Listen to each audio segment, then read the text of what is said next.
Dalamnya lautan akan kuarungi, gunung yang menjulang pastikan ku daki. Rintangan yang datang takkan menghalangi segala niat yang telah kita yakini. Kadang aku harus menyatu dan juga saling melengkapi untuk menggapai semua mimpi menjadi yang terbaik. Jangan pernah menyerah, menaklukkan dunia. Jangan berhenti untuk terus berjuang jadi pemenang. Tetap semangat ini takkan pernah habis selama kita terus bersama. Meski berbeda, kita pasti bisa. Jangan putus asa menghadapi cobaan. Yakin dan percaya itulah kuncinya. Halo semuanya, kali ini kita mau bedah sebuah cerita refleksi yang keren banget dari Pak Wahyudi, seorang guru di SMA Negeri 2 Pulau Punjung. Perjalanan beliau menjadi guru belajar ini soal transformasi pola pikir yang ternyata mengubah segalanya di dalam kelas. Yuk kita lihat gimana ceritanya. Oke, kita mulai dari pertanyaan yang paling mendasar. Coba, buat Anda para pendidik, pernah nggak sih berhenti sejenak dan benar-benar bertanya ke diri sendiri, kenapa ya saya mengajar? Nah, pertanyaan inilah yang jadi titik awal perjalanan Pak Wahyudi, jadi gerbang menuju perubahan. Disinilah perjalanan Pak Wahyudi dimulai, dengan mendefinisikan kembali perannya sendiri.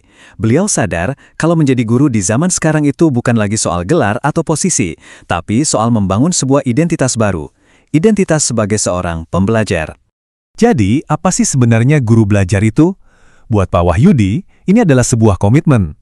Komitmen untuk terus tumbuh, mau terbuka sama perubahan. Dan yang paling penting, memposisikan dirinya setara dengan murid-muridnya, yaitu sebagai seorang pembelajar seumur hidup.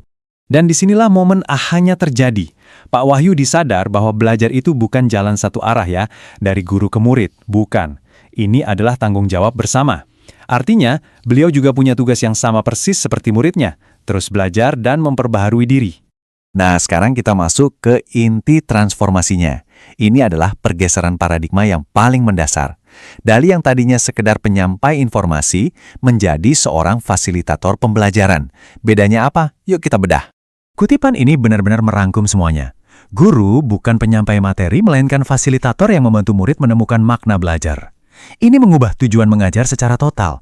Bukan lagi sekedar transfer informasi, tapi gimana caranya memantik rasa ingin tahu supaya setiap murid bisa menemukan maknanya sendiri.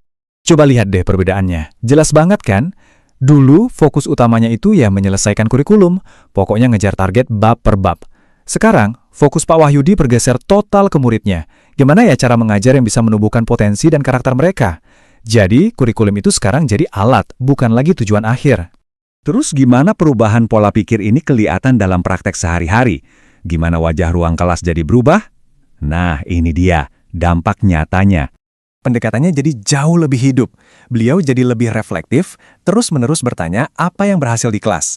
Jadi lebih adaptif, siap mengubah rencana kalau melihat kebutuhan murid. Lebih empatik, mencoba memahami dunia dari kacamata mereka. Dan yang paling penting, lebih kolaboratif, menjadikan murid sebagai mitra belajarnya. Hasilnya, atmosfer kelasnya berubah total. Kelasnya jadi semacam ruang aman di mana murid jadi berani bertanya, berani mencoba, dan bahkan berani gagal. Kelasnya jadi tempat di mana ide-ide baru bisa tumbuh subur tanpa ada rasa takut dihakimi. Budaya belajar yang baru ini dibangun lewat tindakan nyata ya. Pak Wahyudi nggak lagi jadi satu-satunya sumber jawaban. Justru sebaliknya, beliau secara aktif membiasakan murid untuk bertanya, memancing diskusi yang seru, dan selalu memberikan umpan balik yang membangun, bukan yang menjatuhkan. Oke, filosofinya terdengar hebat, tapi gimana cara menerapkannya di dunia nyata? Nah, di bagian ini kita akan lihat gimana Pak Wahyudi mengubah semua ide ini menjadi sebuah rencana aksi yang konkret. Rencana aksinya berpusat pada 3 langkah ini. Pertama, ada refleksi murid mingguan. Ini penting untuk memberi suara pada pengalaman belajar mereka. Kedua, belajar berbasis proyek, buat memindahkan fokus dari teori ke pemecahan masalah di dunia nyata.